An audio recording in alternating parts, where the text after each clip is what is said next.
De cortesía para que se vaya conectando todo el mundo.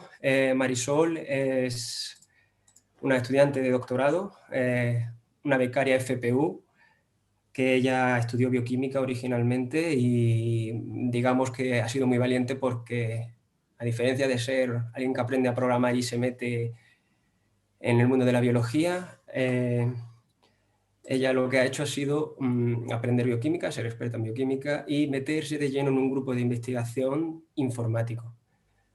Ahora mismo, o además de estar haciendo la FPU, me parece que se ha ido a hacer el máster de bioinformática a Murcia y nosotros tenemos una referencia muy chula con ella en una charla que dio anteriormente con nosotros sobre CRISPR-Cas9 y en mi caso, de forma personal, sé que nos va a dejar una charla súper interesante. De ese modo, Marisol, ya te dejo que te encargues tú de dar el contenido y espero a todos que disfrutéis de esta charla.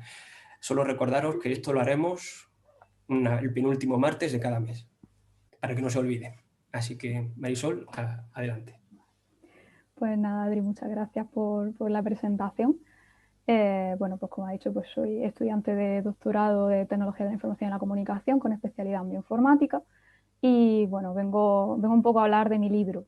Vengo a presentar un Journal Club, pero es una publicación, mi única publicación hasta el momento, fruto de una colaboración con un laboratorio, un grupo de bioinformática de la Universidad de Cork. Y he titulado el Journal Club como Evolución genética hacia una traducción de proteínas más eficiente. Le he puesto este título porque el título de la publicación es un poco un trabalengua, si no se controla un poquillo del tema de la traducción de proteínas. Ya he visto en la encuesta que la mayoría del público viene de ciencias de la vida, pero hay algunos que vienen de informática, entonces pues voy a intentar también dar un poquillo de bases de biología molecular para que se entienda bien. Entonces, esta primera parte de la charla vamos a desentrañar un poco, pues, qué significa este título, qué quiere decir, ¿no? Para esa gente que viene de una parte más técnica, pues pongo esta diapositiva pues un poquillo obligada en este ámbito tan multidisciplinar, ¿no? Que sería pues este es el dogma de la biología molecular, ¿no? Que de ADN que está encerrado en el núcleo, mediante la transcripción se pasa a ARN, que es la molécula que puede salir del núcleo celular, y luego los ribosomas se encargan de leer este ARN y transformarlo en proteínas mediante el proceso de la traducción. Me parece importante poner esta diapositiva porque es que básicamente la publicación va sobre traducción de proteínas, así que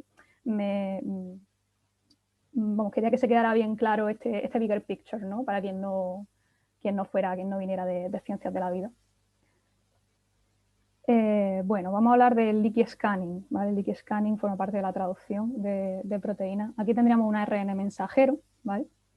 Este sería el codón de inicio de la traducción y este sería el codón de parada.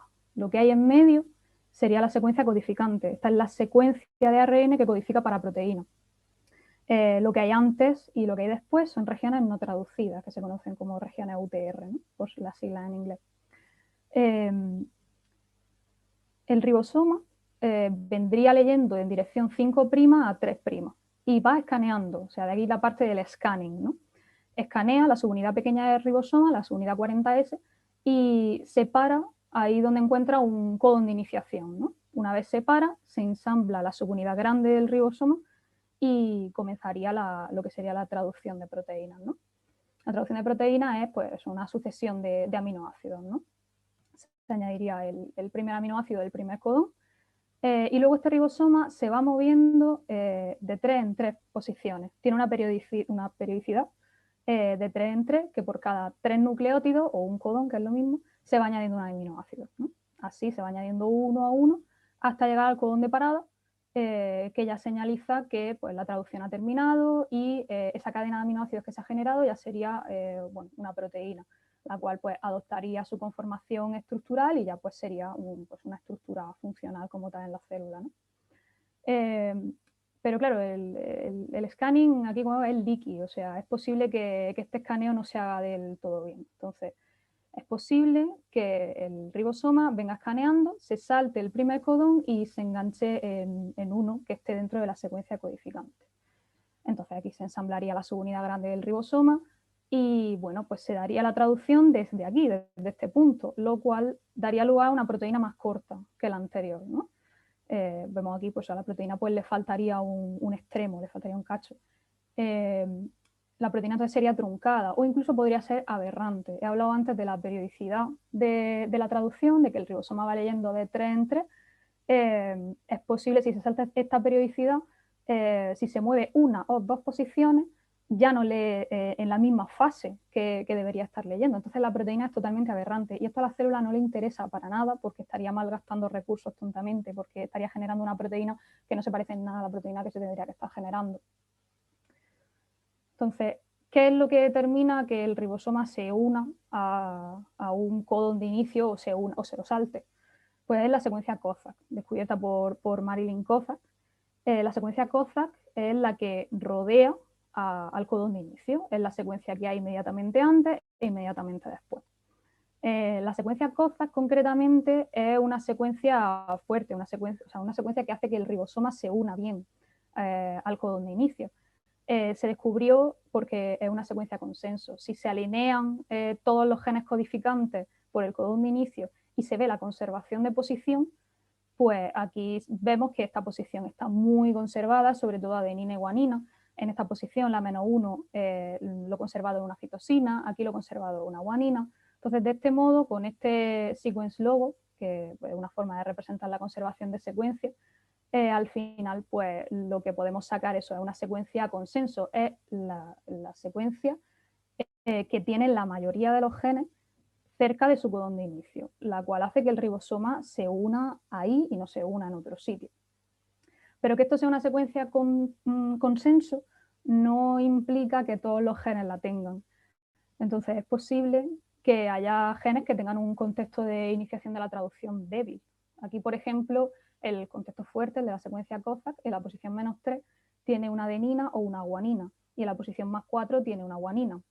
Pues si por ejemplo en la -3 hubiera una pirimidina, o sea, una citosina o un uracilo, y en la posición +4 pues un uracilo, pues ya sería un contexto débil. O sea, aquí el ribosoma con más probabilidad se va a saltar este codón de inicio que este de aquí. Entonces, claro, aquí como que de forma cualitativa podemos decir pues, que este contexto es más débil que este, ¿no? Porque está menos conservado. Pero en 2014 se publicó un estudio que cuantificaba esto de forma cuantitativa. Lo que hicieron fue generar todas las posibles secuencias que podía tener el contexto con primer degenerado, creo que son, no sé, son unas 65.000 combinaciones posibles, una burrada, pues se generaron todas las secuencias posibles que podía haber. Y midieron, con una técnica que emplea fluorescencia, midieron la eficiencia de traducción de cada contexto, ¿no? De modo que, por ejemplo, esta secuencia de aquí, este contexto, es el que tiene la puntuación más alta de eficiencia de traducción, es decir, el ribosoma aquí se pega súper bien. Y esta secuencia de aquí es la peor que les salió, que tiene un score de 12, el score más bajo de todo. Pues partiendo de esta premisa, a nosotros nos interesaba pues, comparar estas secuencias que tienen un inicio de traducción fuerte con las secuencias que tienen un inicio de traducción débil. Para ello, cogimos todos los ARN mensajeros codificantes del genoma humano, que nos los descargamos de Ensivia y RefSec. Y luego hicimos un filtrado de ese dataset. Filtramos, o sea, dejamos solo aquellos genes que el codón de inicio fuera AUG, porque hay otros codones de inicio no canónicos, como son el CUG o el GUG. Nos quedamos solo con aquellas secuencias que tuvieran un contexto lo suficientemente grande, porque, por ejemplo, hay algunas secuencias que a lo mejor aquí no tienen 6 nucleótidos, sino que tienen 3. Entonces, esas no nos sirven porque nuestros datos están hechos para que aquí haya 6 y aquí haya por lo menos 2. Entonces, pues descartamos las secuencias que no tuvieran suficiente contexto. Y luego filtramos por isoformas principales, gracias a esta base de datos, APRIS, que es una base de datos española que creo que la gestionan en el CENIO y en el INB. Y aquí básicamente te dicen, pues de todas las isoformas del splicing alternativo, cuál sería la isoforma principal en la célula, ¿no? Entonces, eso, para evitar redundancia, pues nos quedamos solo con las isoformas principales según esta base de datos. Y eso al final nos dejó con 18.297 secuencias de ARN mensajero humano. Entonces, ¿qué hicimos? A todas estas secuencias le asignamos a cada una su score de eficiencia para ver pues, su inicio de traducción, cómo de bueno era.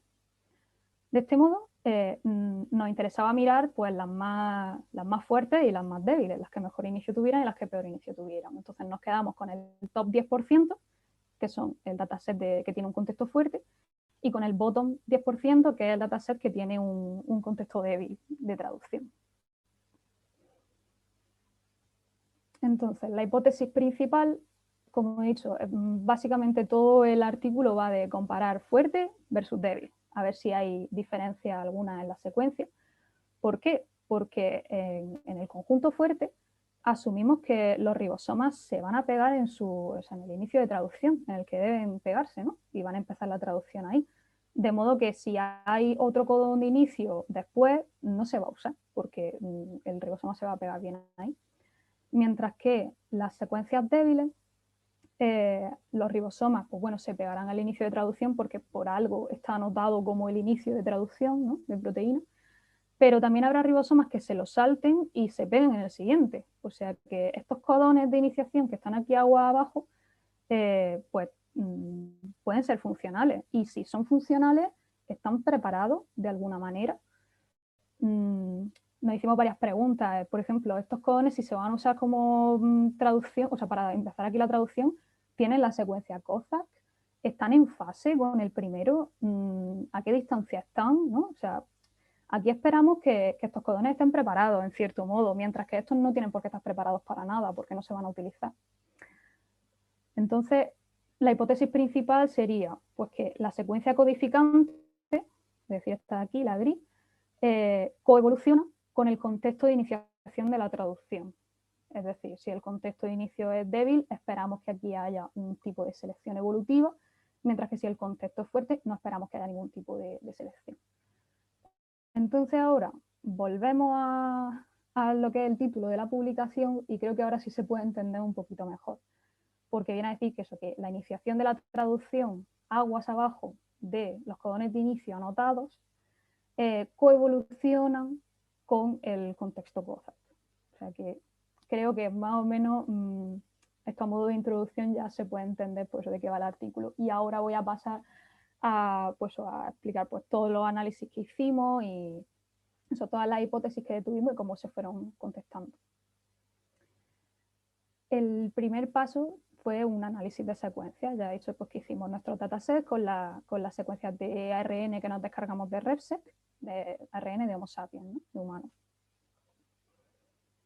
Entonces, una primera hipótesis fue si el codón de inicio es débil, el segundo debería estar en el mismo marco de lectura. Esto recordando el tema de la periodicidad, de que el ribosoma lee de 3 en 3. Entonces, pues eso tiene que estar en esa misma fase, el segundo codón.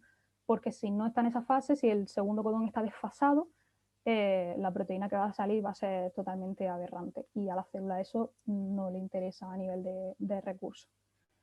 Entonces, bueno, dejo aquí la nomenclatura que se va a repetir pues, en prácticamente todas las figuras. El codón de inicio le llamamos SAUG, de Start AUG, y el segundo codón le llamamos FD-AUG porque es el First Downstream AUG, el primer codón que te encuentras agua abajo del inicio. Entonces, quisimos ver, pues para el segundo codón, la distribución de los 3 posibles marcos de lectura. El marco 0 es el marco bueno. El marco 0 significa que este está en el mismo marco que este, que es lo que interesa, ¿no? Y efectivamente vimos que en el conjunto de 1830 genes débiles, un 52,4% está en fase. O sea, el segundo codón está en fase con el primero, mientras que el porcentaje es mucho menor en el conjunto fuerte, lo cual tiene sentido, porque si ese segundo codón en el conjunto fuerte no se va a usar para traducir, pues qué más da que esté en fase o que esté fuera de fase. Pero en el contexto débil, pues sí te interesa que esté en fase porque es posible que se use, ¿no?, para traducir. La siguiente hipótesis que nos planteamos fue, pues si el primer codón de inicio es débil, pues el siguiente debe estar cerca, porque ya que es posible que se pierda un cacho de la proteína, pues que se pierda un cacho pequeñito, que no se pierda gran parte de la secuencia.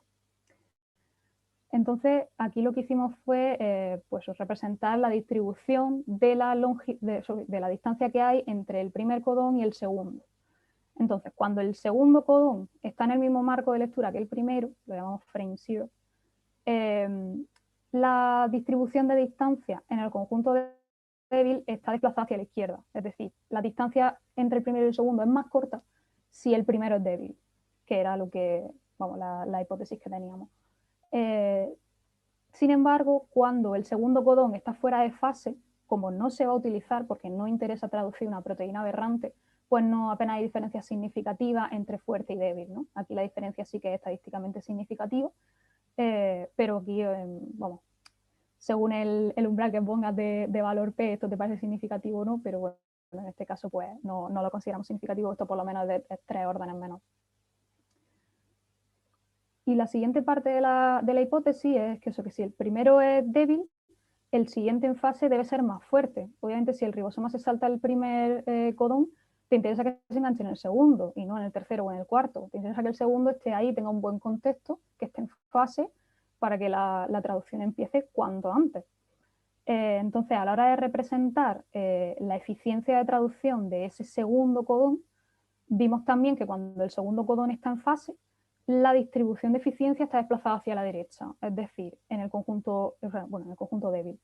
Entonces, en el conjunto débil, la línea azul, la eficiencia de traducción del segundo codón es mayor, generalmente mayor, que en el conjunto fuerte. Por lo mismo, en el conjunto débil asumimos que ese codón se puede usar y en el conjunto fuerte, pues seguramente no se use. Entonces, la distribución pues sigue una normal, mientras que en el conjunto débil pues se desvía de la normalidad porque está desplazado hacia la derecha. Y lo mismo, también es significativo, estadísticamente significativo en el marco 0, pero en el marco 1 y el marco 2 no, pues porque no interesa traducir una proteína aberrante. El siguiente análisis que hicimos fue de ribosome profiling. El ribosome profiling nos viene a decir esta técnica a qué regiones del ARN mensajero se pegan los ribosomas. Básicamente, los ribosomas se inmovilizan ahí donde estén traduciendo y el resto de secuencias que están descubiertas se degradan. De modo que luego se secuencian todas esas regiones de ARN mensajero que estuvieran protegidas por el ribosoma. Luego se mapea con un genoma de referencia, entonces así pues, podemos ver pues, a qué regiones se están pegando los ribosomas, ¿no? Entonces, nuestra hipótesis era pues, que si el primer inicio es débil, esperamos que haya un aumento de la densidad de ribosoma a partir del segundo inicio. Os pongo aquí una imagen para que veáis pues, cómo se ven estos datos de ribosome profiling, ¿vale? Están extraídos de la web, o sea, de la base de datos WizBiz. Y aquí, por ejemplo, tenemos un ejemplo súper claro, que es el de CMPK1, que es el gen que tiene el contexto de iniciación más débil de todo el genoma humano. O sea, de esos 18.000 genes que teníamos, este es el que peor inicio tiene. Entonces, se parece un poquito al Genome Browser, para quien lo haya usado. Entonces aquí tenemos, esta sería la región 5'UTR y aquí empieza la región codificante. Aquí en verde vemos que aquí hay un codón de inicio y aquí está el segundo codón de inicio. Y la pista que tenemos abajo es la densidad de ribosomas. Entonces vemos como aquí, donde se supone que debe empezar la traducción, la densidad de ribosomas es muy bajita, pero en el segundo codón de inicio es súper alta. Entonces aquí se ve súper claro cómo los ribosomas, pues bueno, sí, algunos empiezan aquí, pero la mayoría se lo saltan y empiezan en el segundo, ¿vale? Entonces este tipo de datos nos interesaba mucho para apoyar nuestra hipótesis, porque son datos que vienen de, pues eso, de ensayos experimentales, estamos viendo tal cual dónde se está dando la traducción.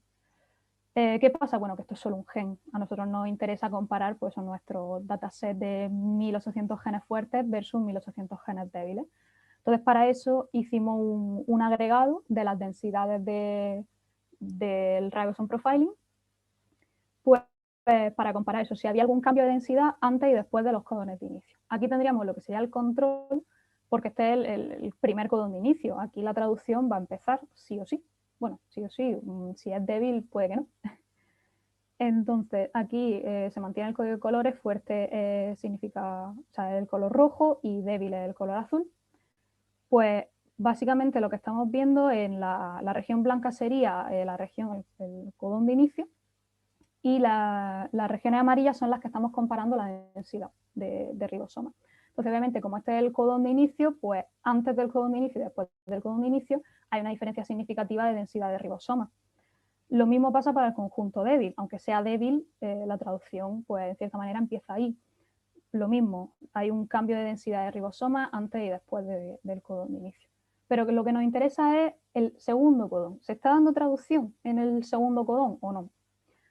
Cuando el segundo codón está en fase, in frame, lo llamamos aquí, vemos como en el conjunto fuerte el cambio de densidad antes y después no es significativo. De hecho, aquí en el test estadístico no es estadísticamente significativo.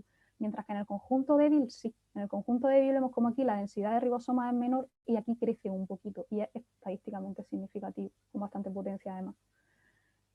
Mientras que si el segundo codón está fuera de fase, pues no vemos un cambio significativo de densidad de ribosomas ni en el conjunto fuerte ni en el débil, por lo que vemos diciendo. No interesa traducir una proteína fuera de fase por lo general. La siguiente parte, bueno, y última, ya sería pues la validación experimental. Hasta ahora hemos tirado todo de análisis bioinformático, análisis de datos que ya estaban publicados, pero esto pues quisimos validarlo experimentalmente. Entonces se seleccionaron 10 ARN mensajeros del conjunto débil, ¿vale? Y se realizó un primer experimento bajo la hipótesis de que si el primer inicio, si el primer codón de inicio es débil y el siguiente es fuerte, en una electroforesis de proteínas, pues veremos las dos proteoformas, ¿no? La larga y la corta. Entonces, pues lo que he dicho, se cogieron 10 ARN mensajeros humanos con un contexto débil y se hicieron 3 controles. Primero tenemos el wild type. Bueno, en estos controles básicamente lo que se hizo fue coger el inicio del ARN mensajero y se le puso detrás un tag fluorescente para luego poder verlo en el gen.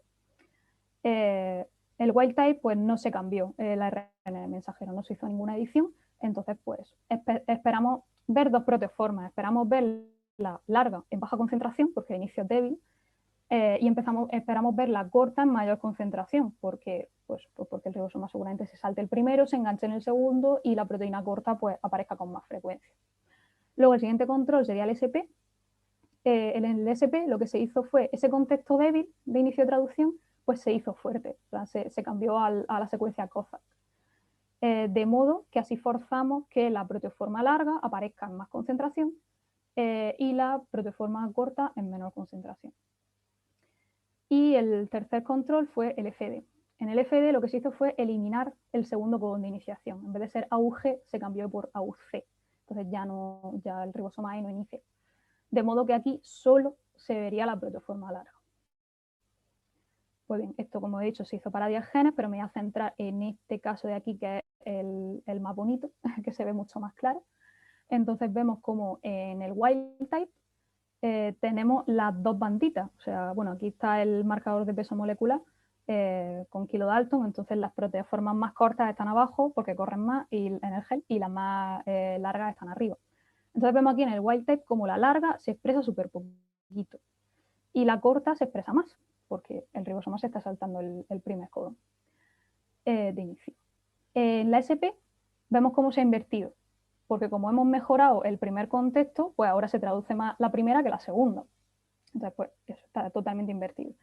Y en el control FD, como hemos eliminado ese segundo codón de iniciación y hemos dejado solo el primero y lo hemos dejado tal cual y es débil, pues la traducción se hace pues, con muy baja eficiencia. Entonces hay pues, isoforma larga, pero muy poquita concentración.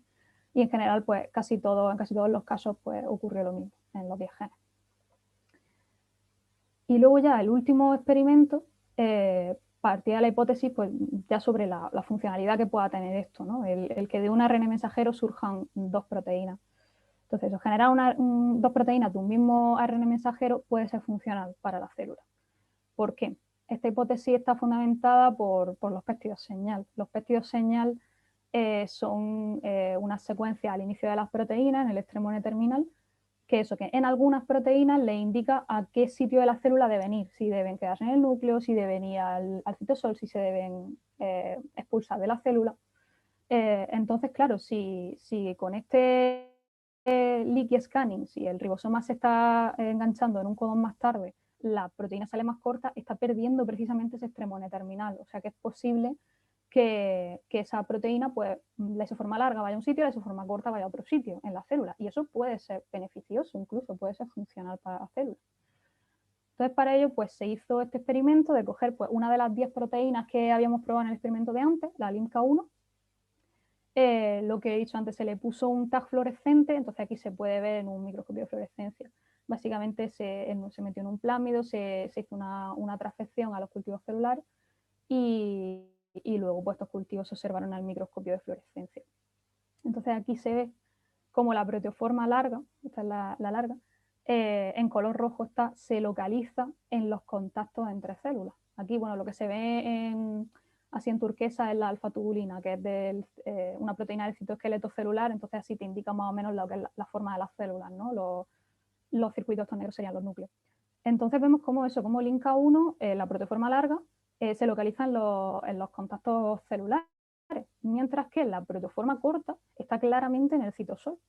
Entonces, es posible que para la célula pues, sea beneficioso y sea funcional esto de, pues, de un mismo ARN mensajero generar pues, 2 proteínas que vayan a 2 sitios distintos y por supuesto puedan tener funcionalidad distinta. Y nada, pues finalmente las conclusiones.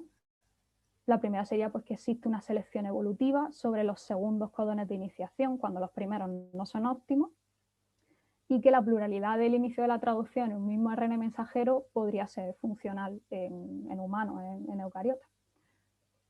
Y finalmente he querido añadir una conclusión pues, un poquito más personal, y es que gracias a la bioinformática hemos conseguido extraer conocimiento útil de datos que llevaban años publicados. Aquí he querido hacer un recuento de todas las bases de datos que hemos usado en este análisis, empezando por las secuencias de ARN mensajero humanos del NCBI, el filtrado de isoformas principales, que lo hicimos gracias a APRIS, luego de UCSC, de Peptide Atlas, no he hablado porque ya se me iba mucho el tiempo, pero son otros 2 ensayos. Se hizo un análisis de lo mismo que vimos en humanos, pues ver si se conservaba en vertebrados, y para esto utilizamos un alineamiento de 100 especies del UCSC. Luego en Peptide Atlas se estudiaron datos pues, de péptidos, si aparecían en experimentos yo que no me acuerdo ahora de la técnica, pero vamos que también utilizamos Peptide Atlas. De WISP sacamos los datos de Ribosome Profiling y luego, pues bueno, de esta publicación, gracias a ellos pudimos sacar los datos de eficiencia de la traducción. O sea que de todos estos datos que estaban por ahí publicados, que estaban desperdigados, que son pues puntos en el espacio, ¿no? Que son información sin conexión alguna, pues gracias a los conocimientos de la gente que hay detrás en biología molecular, en genética, en bioinformática, muy importante, pues conseguimos pues, conectar todos estos puntos y generar conocimiento útil. O sea que aquí pues alego por la bioinformática, animo a quien se lo esté pensando a que se lance a esta disciplina. Y nada, pues finalmente pues que muchísimas gracias por vuestra atención. Aquí os dejo mis datos de redes sociales. Mi correo electrónico también por si queréis hacerme cualquier pregunta, cualquier consulta. Y nada, también agradecer a Bioinformatics RX y al ISCB Regional Student Group, también a nuestros colaboradores, Parque Tecnológico de la Salud, Granada Ciencia y MainBio. Y pues nada, así dejo paso a Adri que cierre el Journal Club y luego ya contestaré vuestras preguntas, encantado. Pues muchísimas gracias, Marisol. Ha sido, la verdad, realmente interesante, aunque me ha costado seguirla en ocasiones porque me parece algo bastante difícil de entender, porque por lo menos yo personalmente, cuando se trata de entender las posiciones de la secuencia, los codones y tal, bueno, me pierdo un poco. Entonces, por empezar la ronda de preguntas, quiero yo hacerte una primera, ¿vale? Para entender ya lo que sería mejor la biología que hay detrás, que no me ha quedado claro del todo. No sé si te he entendido bien. Las proteínas estas que tienen esos 2 codones o que pueden utilizar esos 2 codones, ¿con qué finalidad está? ¿Realmente es porque son proteínas más conservadas? ¿Porque son proteínas con funciones distintas, como me ha parecido que has demostrado en las imágenes finales? ¿O porque son distintos isoformas, distintos tipos de splicing? No, o sea, splicing no, porque el splicing es edición a nivel de ARN mensajero.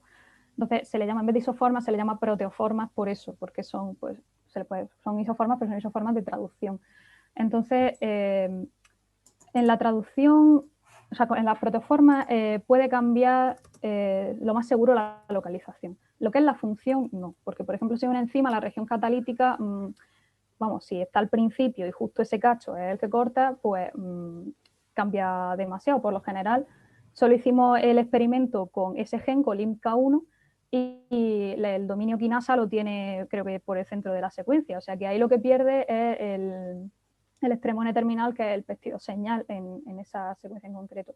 Entonces, no es que sean proteínas más conservadas, menos conservadas, sino que ahí la conservación de secuencia parece que está como previniendo eso. Si ese inicio de traducción es débil y está conservado, débil, pues agua abajo tiene que haber otro codón conservado un poquito más fuerte, porque si no es que no te sale proteína prácticamente, ¿no? Genial, muchas gracias. ¿Puedes pasar a la siguiente diapositiva si quieren? Nuestros espectadores tienen de camino a mano nuestras redes sociales mientras seguimos respondiendo preguntas, porque tenemos en el chat 2 pequeñas preguntas más, ¿no? Y espero que os animéis a más, ¿vale? Porque ha sido media horita de charla y seguro que con algo habéis quedado. Nos pregunta Ana G. ¿Por qué tiene sentido evolutivo que para el conjunto débil de AUG el ribosome profiling sea más alto en el segundo codón de AUG que para el conjunto fuerte? Vale. A ver, tiene más sentido porque, o sea, tiene sentido evolutivo porque en el conjunto fuerte, ese primer codón, pues ahí la traducción empieza y empieza muy bien, por eso, porque es fuerte, el ribosoma se va a pegar. Entonces, ¿qué pasa? Que el segundo codón no se va a usar para nada. No hay ninguna presión evolutiva actuando sobre ese segundo codón porque está funcionando el primero y está funcionando bien y está generando el nivel de proteína que debe generar.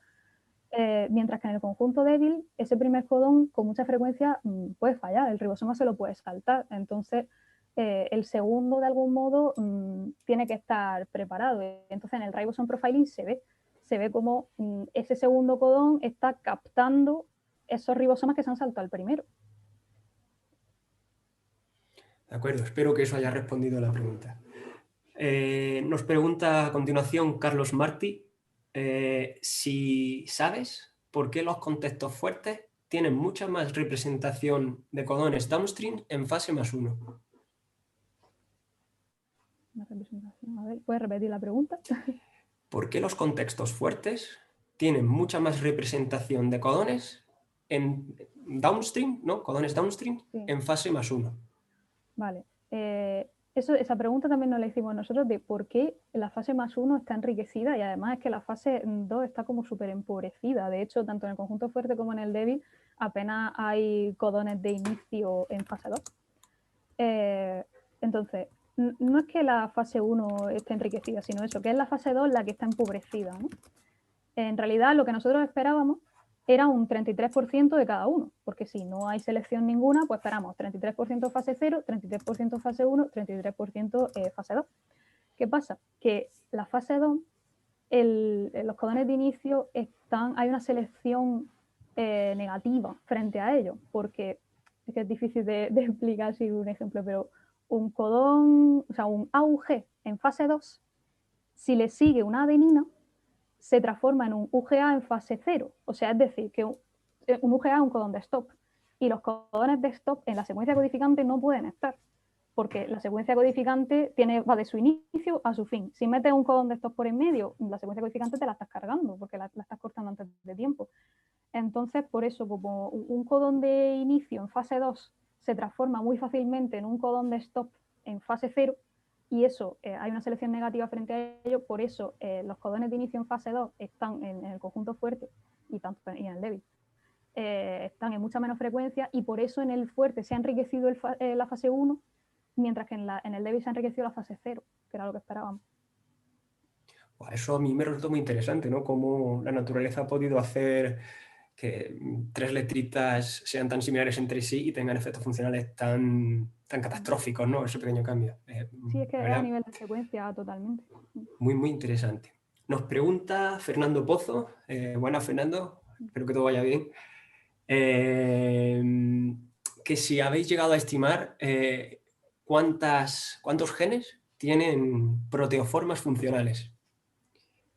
Pues no, eso no lo hemos llegado a hacer. Es algo como que se escapó un poco del ámbito de esta publicación porque quisimos, o sea, sé que en el grupo seleccionaron a mano esas 10 proteoformas porque eran las que más probablemente pues, se daban tal cual en la naturaleza, ¿no? Se producían esas 2 proteoformas. Porque puede ser que un gen tenga el inicio débil, pero luego aún así se traduzca, porque no solo las secuencias, no solo el contexto es lo que influye en que el ribosoma se enganche o no se enganche, hay un montón de factores de traducción, la región 5' UTR puede adoptar una conformación tridimensional que favorezca o que impida que el ribosoma se pegue, o sea que la secuencia es uno de los factores que influye, pero no, vamos, no todo, no, o sea, no es el único, me refiero. Entonces no hemos hecho ninguna estimación de eso. Se haría utilizando datos de ribosome profiling. Aquí simplemente lo hemos usado para hacer un análisis sencillo de cambio de densidad de ribosoma antes y después del codón, pero sí que se podrían un poco parsear esos datos, ¿no? De buscarlos así a lo bruto, de hacer un poquillo de data mining ahí con todos los datos de ribosome profiling, para intentar ver eso, qué proteínas, qué genes están anotados con un codón de inicio que en realidad apenas se está usando. Se usa, pero se usa poco. ¿Vale? Si os queda alguna duda, Fernando, no dudéis en preguntar porque la charla estaba preparada para 1 hora, de modo que tenemos a Marisol aquí para que nos siga respondiendo cosas. Animaros. Nos pregunta Pablo Yáñez, ¿vale? Que justamente va en concordancia con lo último que has dicho sobre el ribosome profiling, ¿vale? Si quieres, retrocede en la diapositiva hacia la de los ribosomes, porque nos pregunta sobre la diapositiva de ahí. Aquí. Vale, nos pregunta, dice, espero que sea esa, Pablo, creo que una y otra, ¿no? Supongo. No. Que dice que había un pico de densidad donde no hay codón de AUG. ¿A qué se debe eso? ¿Por qué había un pico de densidad donde no hay codón AUG? ¿Dónde? Que no sé exactamente en qué zona. O sea, hay algunos piquitos de densidad. A ver, en general, los picos más grandes están, bueno, aquí, esto es como el inicio de traducción, pues aquí están los picos más grandes en el inicio de traducción, ¿no? En el auge. Estos picos se dan porque, a ver, el ribosome profiling es como hacer una foto, ¿no? O sea, tú inmortalizas dónde están los ribosomas ahora mismo. Entonces, los ribosomas se van moviendo. O sea, que tú eso, pues, pillas pues, dónde están en ese momento. ¿Qué pasa? Que en el inicio de traducción se forma una cola, porque el ribosoma pasa más tiempo en el inicio que en la elongación.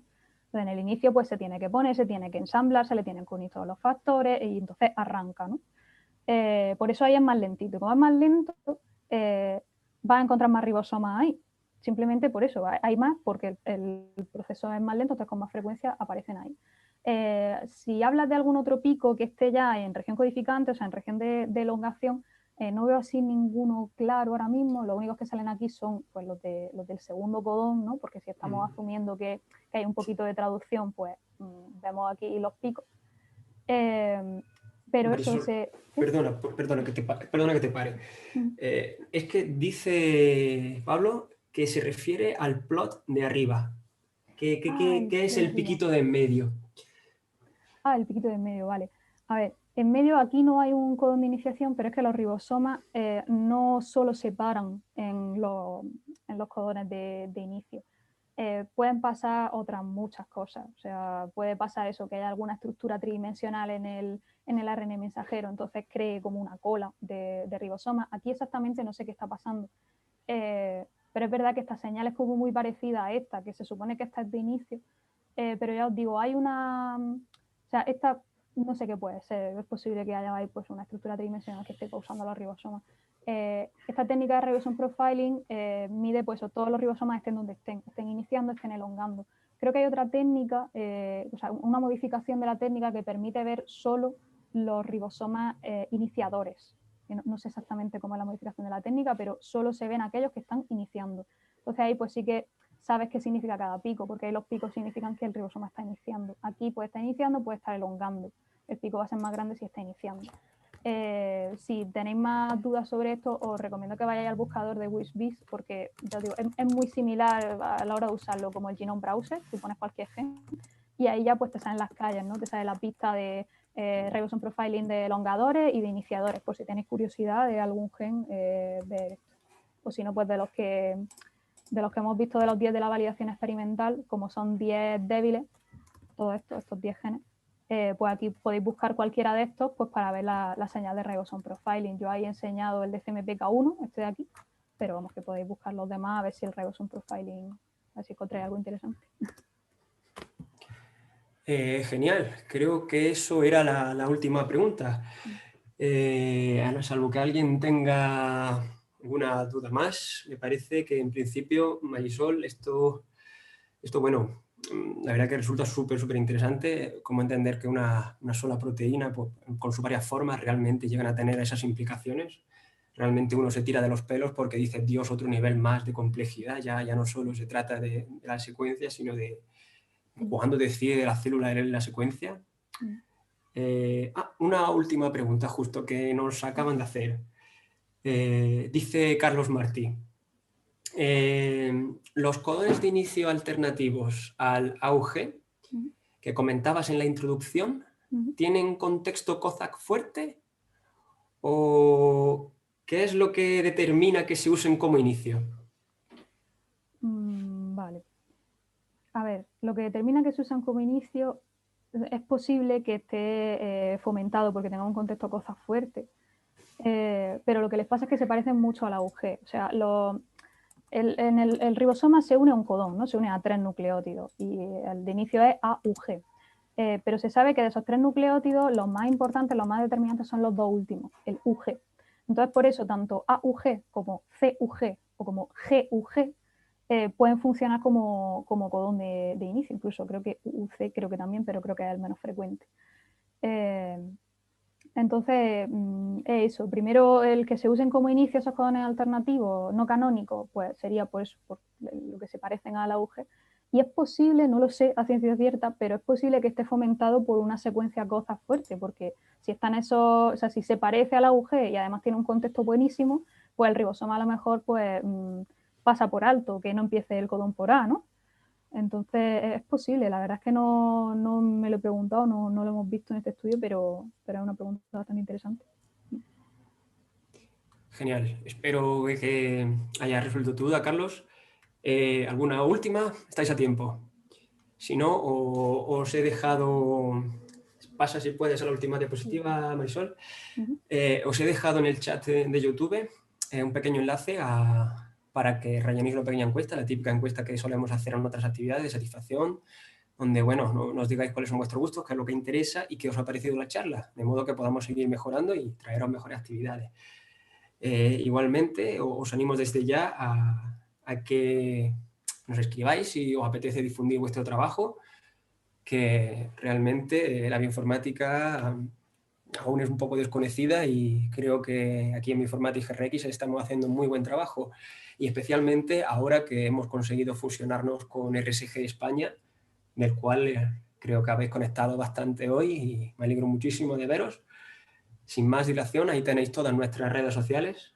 De verdad, gracias nuevamente también a nuestros colaboradores, el PTS, que nos permite utilizar esta infraestructura, ¿no? lo que permite el directo con Zoom, a Granada Ciencia por su gran trabajo de divulgación que hace aquí en Granada y no lo hace a nivel de España porque ya no le daría la vida a Óscar Huertas, y por supuesto a MedInBio, que ha sido es el evento que lleva fuerte siempre el fundador de Bioinformatics GRX. Si tenéis cualquier otra duda, como esto también queda grabado, pues podéis escribirnos y por cualquier cosa espero veros en otra charla. Y sobre todo a ti, Marisol, muchísimas gracias y sin más, aquí cortamos la sesión. ¿Vale? Gracias. Nos vemos.